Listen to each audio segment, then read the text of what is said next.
Hi hello friends, welcome back to our channel. ഇന്നത്തെ റീഡിങ്ങിൽ നമ്മൾ നോക്കാനായിട്ട് പോകുന്നത്, നിങ്ങളെ ഓർത്തിട്ട് ആരെങ്കിലും ഒരു വ്യക്തിയെങ്കിലും നിങ്ങളെ ഓർത്തിട്ട് വിഷമിക്കുന്നുണ്ടോ, ആരെങ്കിലും നിങ്ങളെ ഓർത്തിട്ട് കരയുന്നുണ്ടോ, ഇത്തരത്തിലുള്ള കാര്യങ്ങളാണ് നമ്മൾ ഈ ഒരു വീഡിയോയിലൂടെ നോക്കാനായിട്ട് പോകുന്നത്. അപ്പോൾ വീഡിയോയിലേക്ക് പോകുന്നതിന് മുമ്പായിട്ട് ആദ്യമായിട്ടാണ് ഈ ഒരു ചാനൽ കാണുന്നതെങ്കിൽ ദയവായി സബ്സ്ക്രൈബ് ചെയ്തതിന് ശേഷം തുടർന്ന് വീഡിയോ കാണാനായിട്ട് ശ്രമിക്കാം. അതുപോലെ തന്നെ ആരെങ്കിലും ഫേസ്ബുക്കിലെ വീഡിയോ കാണുന്നുണ്ടെങ്കിൽ ഫോളോ ചെയ്തതിന് ശേഷം തുടർന്ന് വീഡിയോ കാണാൻ ശ്രമിക്കാം. ഓക്കെ, അപ്പോൾ ഇതൊരു ജനറൽ റീഡിംഗ് ആണ്, ടൈംലെസ് ആണ്, ജനറൽലെസ് ആണ്. എപ്പോഴാണോ നിങ്ങൾ ഈ ഒരു വീഡിയോ കാണുന്നത് ആ ഒരു സമയം മുതൽ നിങ്ങൾക്ക് റെസനേറ്റ് ആയി തുടങ്ങുന്നതായിരിക്കും. ഇതിൽ വരുന്ന ക്ലൂസ്, സിറ്റുവേഷൻസ്, എനർജീസ് ഇതെല്ലാം നിങ്ങളുമായിട്ട് റെസനേറ്റ് ചെയ്യുന്നുണ്ട് എങ്കിൽ ഇതൊരു ഗൈഡൻസ് മെസ്സേജ് മാത്രമായിട്ട് എടുക്കുക. ഇനി റെസനേറ്റ് ചെയ്യുന്നില്ല എന്ന് നിങ്ങൾക്ക് തോന്നുകയാണെങ്കിൽ ആ ഒരു സമയത്ത് തന്നെ വീഡിയോ സ്കിപ്പ് ചെയ്ത് പോകാനായിട്ട് ശ്രമിക്കുക. ആരും ഫോഴ്സ്ഫുള്ളി റെസനേറ്റ് ചെയ്യാനായിട്ട് നിൽക്കരുത്. പോസിറ്റീവായിട്ട് തിങ്ക് ചെയ്യുക. നല്ലൊരു റീഡിംഗ് കിട്ടാനായിട്ട് പ്രാർത്ഥിക്കുക. ഓക്കെ, അപ്പോൾ നമ്മളിവിടെ നോക്കുന്നത് ഈ ഒരു സമയത്ത് നിങ്ങളെ ഓർത്തിട്ട്, നിങ്ങളുടെ കാര്യം ഓർത്തിട്ട് ആരെങ്കിലും വിഷമിക്കുന്നുണ്ടോ എന്നുള്ളൊരു കാര്യമാണ്. അതോടൊപ്പം തന്നെ നിങ്ങളെ ഓർത്തിട്ട് ആരെങ്കിലും കരയുന്നുണ്ടോ, നിങ്ങളുടെ കാര്യങ്ങൾ അല്ലെങ്കിൽ നിങ്ങളെക്കുറിച്ച് ഓർത്ത് ആരെങ്കിലും വിഷമിക്കുകയും കരയുകയും ഒക്കെ സങ്കടപ്പെടുന്നുണ്ടോ എന്നുള്ളൊരു കാര്യമാണ് നമ്മളിവിടെ നോക്കാനായിട്ട് പോകുന്നത്.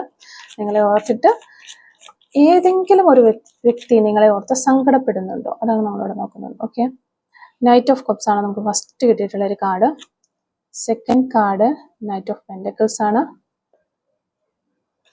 And third card 8 of pentacles ആണ്. Then fourth card page of swords. Okay, അപ്പോൾ ഇതാണ് നമ്മളിവിടെ എടുക്കുന്ന ഒരു സ്പ്രെഡ്. അപ്പോൾ ഈ ഒരു സ്പ്രെഡിൽ നോക്കുമ്പോൾ ഇന്നത്തെ റീഡിങ്ങിന്റെ സബ്ജക്റ്റ് എന്ന് പറയുന്നത് ഒരുപാട് പേരുടെ മനസ്സിലുള്ള ഒരു ചോദ്യമാണ്. ആരെങ്കിലും നിങ്ങളെ ഓർത്തിട്ട് സങ്കടപ്പെടുന്നുണ്ടോ, നിങ്ങളെ ഓർത്ത് കരയുന്ന ഒരാളുണ്ടോ എന്നൊക്കെ നമ്മുടെ മനസ്സിലിങ്ങനെ വരുന്ന ഒരു ക്വസ്റ്റ്യൻ ആണ്. അപ്പം ഈ ഒരു 4 കാർഡുകളാണ് നമ്മളിവിടെ എടുത്തിട്ടുള്ളത്. ആദ്യം തന്നെ എനിക്ക് തോന്നുന്നത്, ഇവിടെ ഈ ഒരു 4 കാർഡുകളുടെ ഒരു ഓവറോൾ എനർജി പറയുകയാണെങ്കിൽ നിങ്ങളെ ഓർത്ത് സങ്കടപ്പെടുന്ന ആ ഒരു വ്യക്തി ഉണ്ട്. അപ്പൊ ആ ഒരു വ്യക്തി ശരിക്കും ഒരു മോശമായിട്ടുള്ള അല്ലെങ്കിൽ ഒരു നെഗറ്റീവ് എനർജി ഉള്ള ഒരു മനുഷ്യനല്ല എന്നുള്ളതാണ്.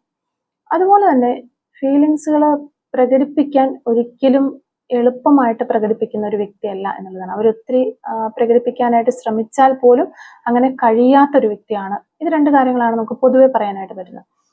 പിന്നെ നമുക്കിവിടെ നൈറ്റ് ഓഫ് കപ്സ് വന്നിട്ടുണ്ട്, ഫസ്റ്റ് കാർഡ്. അപ്പൊ ഈ ഒരു വ്യക്തിയുടെ ഹൃദയത്തിൽ ഇന്നും നിങ്ങളോടുള്ള ആ ഒരു സ്നേഹവും ആ ഒരു കെയറിങ്ങും ഒരു സോഫ്റ്റ് എൻഡ് ആയിട്ടുള്ള ആ ഒരു ഫീലിങ്സുകളൊന്നും അവസാനിച്ചിട്ടില്ല, മരിച്ചിട്ടില്ല എന്നുള്ളത് തന്നെയാണ്. പുറമെ അവർ എത്ര ഒരു സ്ട്രോങ് ആണ് അല്ലെങ്കിൽ ശക്തനാണ് എന്നൊക്കെ അഭിനയിച്ചാലും ഉള്ളില് പല കാര്യങ്ങളും പറയാതെ ഇങ്ങനെ അടക്കി വെച്ചിരിക്കുകയാണ്. അപ്പൊ പുറമെ നോക്കുമ്പോൾ ഒരു മുഖംമൂടി അണിഞ്ഞു നിൽക്കുന്ന ഒരു മനുഷ്യനാണ്. ആ ഒരു മുഖംമൂടി അല്ല അവരുടെ യഥാർത്ഥമായിട്ടുള്ള ഉള്ളിന്റെ ഉള്ള് എന്നുള്ളൊരു കാര്യം മനസ്സിലാക്കുക. ഒരുപാട് തവണ ഒരു മനസ്സിൽ നിങ്ങളോട് സംസാരിച്ചിട്ടുണ്ട് എന്നുള്ളതാണ് ഇതിനകം തന്നെ നമുക്ക് മനസ്സിലാക്കാനായിട്ട് സാധിക്കുന്നത്. അപ്പൊ അവർ പറഞ്ഞിട്ടുള്ള കാര്യങ്ങൾ, ഇങ്ങനെയുള്ള കാര്യങ്ങളാണ് അവർ നിങ്ങളോട് സംസാരിക്കുന്നത്.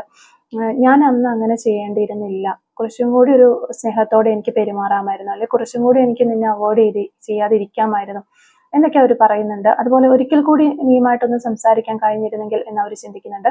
അവരിപ്പോൾ അതായത് നിങ്ങളിപ്പോൾ എങ്ങനെയായിരിക്കും, എങ്ങനെ ഇരിക്കുന്നു, അവർക്ക് നിങ്ങൾക്കിപ്പോൾ സങ്കടമാണോ എന്നൊക്കെ അവർ ചിന്തിക്കുന്നുണ്ട്. അപ്പൊ ഇങ്ങനെയുള്ള ചിന്തകൾ വീണ്ടും വീണ്ടും അവരുടെ മനസ്സിലൂടെ കടന്നു പോകുന്നുണ്ട് എന്നുള്ളതാണ്.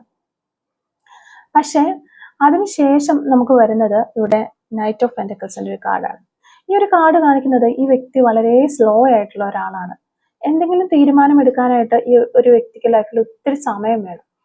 അതുപോലെ ഫീലിങ്സുകൾ ഉണ്ടെങ്കിൽ തന്നെയും അത് തുറന്നു കാണിക്കാനായിട്ട് അല്ലെങ്കിൽ ആ ഒരു ഫീലിങ്സുകളുടെ പുറത്ത് ആക്ഷൻസ് എടുക്കാനായിട്ട് പെട്ടെന്ന് കഴിയാത്ത ഒരു വ്യക്തിയാണ്. കുറച്ച് സമയം എടുക്കും എല്ലാത്തിനും. അതുകൊണ്ടാണ് അവർ നിങ്ങളെ മിസ് ചെയ്യുന്നുണ്ടെങ്കിലും അതൊന്നും പുറത്ത് കാണിക്കാത്തത് എന്നുള്ളതാണ്. പലപ്പോഴും ഫോൺ എടുത്തിട്ട് മെസ്സേജ് ടൈപ്പ് ചെയ്യുക, പിന്നീട് അത് ഡിലീറ്റ് ചെയ്യുക, അങ്ങനെയൊക്കെ ചെയ്യുന്നുണ്ട് ഒരു വ്യക്തി. അതുപോലെ തന്നെ നിങ്ങളുടെ പ്രൊഫൈലിൽ ഇട്ടിരിക്കുന്ന ആ ഒരു പിക്ചറൊക്കെ തുറന്നു നോക്കുക. പക്ഷെ നിങ്ങളുടെ പോസ്റ്റുകളും കാര്യങ്ങളൊക്കെ കാണുന്നുണ്ടെങ്കിൽ പോലും ഒരു ലൈക്ക് പോലും ചെയ്യുന്നില്ല. കാരണം അവരുടെ ഉള്ളിൽ ഒരു പേടിയുള്ളതായിട്ട് നമുക്ക് കാണാൻ സാധിക്കുന്നുണ്ട്. ഞാൻ ഇപ്പോൾ അങ്ങോട്ടേക്ക് അവരുടെ അടുത്തേക്ക് വീണ്ടും ചെന്ന് കഴിഞ്ഞാൽ അവരെന്നെ സ്വീകരിക്കുമോ അല്ലെങ്കിൽ എന്നെ അവർ റിജക്ഷൻ ചെയ്യുമോ എന്നവർ സംശയിക്കുന്നു എന്നുള്ളതാണ്. വളരെ വൈകിപ്പോയി എന്ന് വരെ അവർ ചിന്തിക്കുന്നുണ്ട്. അപ്പൊ ഇങ്ങനെയുള്ള സംശയങ്ങൾ അവരുടെ ഉള്ളിന്റെ ഉള്ളിൽ ഉണ്ട് എന്ന് നമുക്ക് കാണാൻ പറ്റുന്നത്. പിന്നെ നമ്മൾ നോക്കുമ്പോൾ നമുക്കിവിടെ ഒരു കാർഡ് കിട്ടുന്നത് 8 ഓഫ് പെന്റക്കിൾസിന്റെ ഒരു കാർഡാണ്. വളരെ പ്രധാനപ്പെട്ട ഒരു സന്ദേശമാണ് ഈ ഒരു 8 ഓഫ് പെന്റക്കിൾസിന്റെ കാർഡ് നമുക്ക് തരുന്നത്. 8 ഓഫ് പെന്റക്കിൾസ് പറയുന്നത് ഈ വ്യക്തി ഇപ്പോൾ ജീവിതത്തിലെ മറ്റു ചില കാര്യങ്ങളിൽ വ്യാപൃതനാകാനായിട്ട് അല്ലെങ്കിൽ കോൺസെൻട്രേറ്റ് ചെയ്തിരിക്കുന്നു, മുഴുകിയിരിക്കാൻ ശ്രമിക്കുകയാണ് എന്നുള്ളതാണ്. അത് ചിലപ്പോൾ ഓരോരുത്തരെയും വ്യത്യസ്ത കാര്യങ്ങളായിരിക്കാം. ചില ആളുകൾക്ക് അത് ജോലിയിലായിരിക്കാം, ചില ആളുകൾക്ക് അത് ഒരു പഠനം, എന്തെങ്കിലും രീതിയിലുള്ള ഒരു എഡ്യൂക്കേഷൻ ആയിരിക്കാം, ബിസിനസ് ആയിരിക്കാം, ഫാമിലിയിലെ കുറെ റെസ്പോൺസിബിലിറ്റീസ് ആയിരിക്കാം. എന്തെങ്കിലും ഒരു കാര്യത്തിൽ തിരക്കുണ്ടാക്കി നിങ്ങളെ മറക്കാനായിട്ട് അവർ ശ്രമിക്കുന്നു എന്നുള്ളതാണ് ഇവിടെ കാണുന്നത്.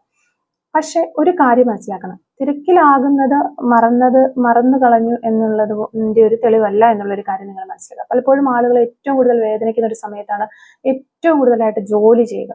അപ്പൊ രാത്രിയിൽ എല്ലാവരും ഉറങ്ങിയതിന് ശേഷം, എല്ലാ തിരക്കുകളും അവസാനിച്ചതിന് ശേഷം മനസ്സ് വീണ്ടും നിങ്ങളിലേക്ക് തന്നെയാണ് പോകുന്നത് എന്നുള്ളതാണ്. നിങ്ങൾ ഒരുമിച്ച് ചിലവഴിച്ച ആ ഒരു നിമിഷങ്ങളിലൂടെ അവർ വീണ്ടും സഞ്ചരിക്കുന്നു. പറഞ്ഞുപോയ ആ ഒരു പറഞ്ഞ വാക്കുകളിലൂടെ അവർ സഞ്ചരിക്കുന്നു. നിങ്ങളുടെ ചിരികള്, ചെറിയ ചെറിയ പിണക്കങ്ങള് എല്ലാം ഒരു ഫിലിം കാണുന്നത് പോലെ അവർ ഓർത്തെടുക്കുന്നു എന്നുള്ളതാണ്.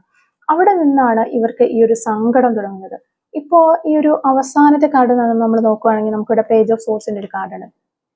ഈ ഒരു കാർഡ് വളരെ വ്യക്തമായിട്ട് പറയുന്നത് ഈ വ്യക്തി നിങ്ങളെക്കുറിച്ച് അറിയാനായിട്ട് ശ്രമിക്കുന്നുണ്ട് എന്നുള്ളൊരു കാര്യം തന്നെയാണ്.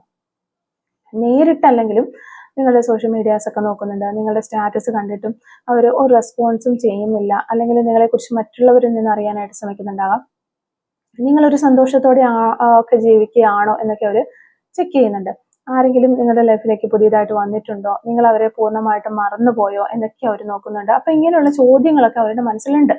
ഇപ്പോൾ ഏറ്റവും പ്രധാനപ്പെട്ട ഒരു ചോദ്യം അവരുടെ മനസ്സിലുള്ളത്, ഈ വ്യക്തി ശരിക്കും നിങ്ങളെ ഓർത്ത് കരയുന്നുണ്ടോ എന്നുള്ള ഒരു കാര്യമാണ്. അപ്പൊ ഈ ഒരു കാർഡുകൾ പറയുന്നത് ചിലർക്കായിട്ട് ഈ ഒരു മറുപടി വളരെ ശക്തമായിട്ട് നമുക്ക് കാണാനായിട്ട് സാധിക്കുന്നുണ്ട്. അവര് നിങ്ങളുടെ പേഴ്സൺ നിങ്ങളെ ഓർത്ത് കരയുന്നുണ്ട് എന്നുള്ളത് തന്നെ. പക്ഷെ അത് എല്ലാ ദിവസവും കരയുന്നു എന്നർത്ഥമില്ല.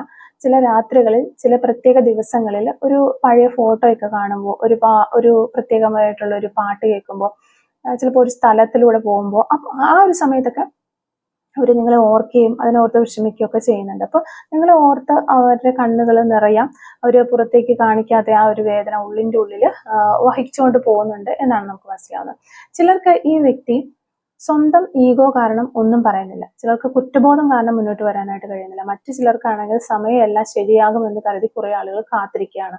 ഇതാണ് ഇതിൻ്റെ ഉള്ളിലെ ഏറ്റവും വലിയൊരു സത്യം എന്ന് പറയുന്നത്. അപ്പോൾ നിങ്ങൾ അവരുടെ ജീവിതത്തിൽ സാധാരണ ഒരാളായിരുന്നില്ല. നിങ്ങൾ നൽകിയ ആ ഒരു സ്നേഹവും കരുതലും അവർക്ക് എന്നും ഓർമ്മയുണ്ട് എന്നുള്ളത് തന്നെയാണ്. അതിനാലാണ് അവർ ഇടയ്ക്കിടെ നിങ്ങൾ ഓർക്കുന്നത്. അവർ സ്വയം ചോദിക്കുന്ന ഒരു ചോദ്യം, ഒരവസരം കൂടി കിട്ടിയിരുന്നെങ്കിൽ ഞാൻ എല്ലാം മാറ്റാമായിരുന്നു എന്നവർ സ്വയം ഇങ്ങനെ, അല്ലെങ്കിൽ മാറ്റാൻ കഴിയുമായിരുന്നു എനിക്ക് എന്നൊക്കെ അവർ ചോദിക്കുന്നുണ്ട്. ആ ഒരു ചോദ്യത്തിനുള്ള മറുപടി ഇന്നും അവർ അന്വേഷിച്ചുകൊണ്ടിരിക്കുകയാണ്. അപ്പോൾ ഈ റീഡിങ് മറ്റൊരു സന്ദേശം കൂടി നമുക്ക് നൽകുന്നുണ്ട്. നിങ്ങൾക്കും ഈ വ്യക്തിയെക്കുറിച്ച് ഇടയ്ക്കിടയ്ക്ക് ഓർമ്മ വരാറുണ്ടെങ്കിൽ അത് പൂർത്തിയാകാതെ പോയൊരു ഫീലിങ്സിന്റെ പ്രതിഫലനമായിരിക്കും.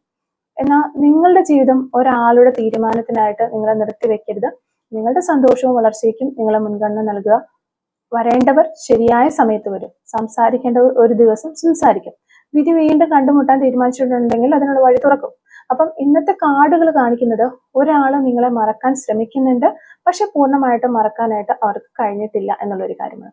അതോടൊപ്പം തന്നെ ആ ഒരു വ്യക്തി നിങ്ങളെ നിരീക്ഷിക്കുന്നുണ്ട്, നിങ്ങളെ ഓർമ്മിക്കുന്നുണ്ട്, ചില സമയങ്ങളിൽ സങ്കടപ്പെടുന്നുമുണ്ട്. അപ്പൊ ചില സമയങ്ങളിൽ അവരെ കണ്ണു നിറയുന്നുണ്ട്. എന്നാൽ ആ ഒരു ഫീലിങ്സുകൾ ഇപ്പോഴും വാക്കുകളായി അവർ പുറത്തേക്ക് പറയുന്നില്ല.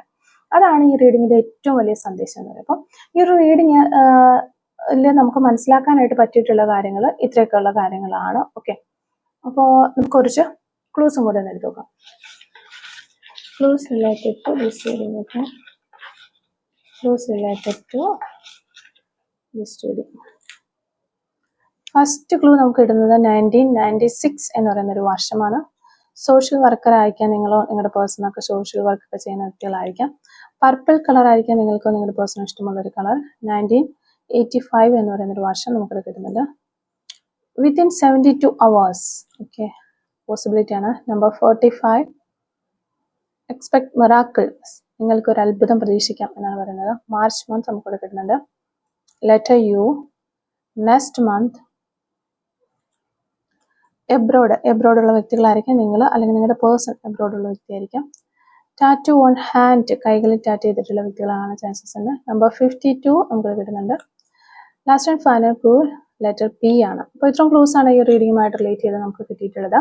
അപ്പോൾ ഈ ഒരു റീഡിങ് നിങ്ങളുമായിട്ട് റെസനേറ്റ് ചെയ്യുന്നുണ്ടെങ്കിൽ തീർച്ചയായിട്ടും നിങ്ങളുടെ ആ ഒരു കാര്യം റെസനേറ്റ് ചെയ്യുന്ന കാര്യം കമൻറ്റ് വഴി അറിയിക്കാനായിട്ട് ശ്രമിക്കുക. അതുപോലെ തന്നെ റീഡിങ് നിങ്ങൾക്ക് ഇഷ്ടമാവുകയാണെങ്കിൽ തീർച്ചയായിട്ടും ലൈക്ക് ചെയ്യുക, കമൻറ്റ് സെക്ഷനിലുള്ള ഹൈപ്പും കൂടി ഒന്ന് ചെയ്യുക. അപ്പോൾ ചാനൽ സബ്സ്ക്രൈബ് ചെയ്യാനായിട്ട് മറക്കരുത്. ഇനി നമുക്ക് മനോഹരമായിട്ട് ഉള്ള മറ്റൊരു ടാരോട്ട് കാർഡ് റീഡിങ്ങുമായിട്ട് വീണ്ടും കണ്ടുമുട്ടാം. Thank you for watching.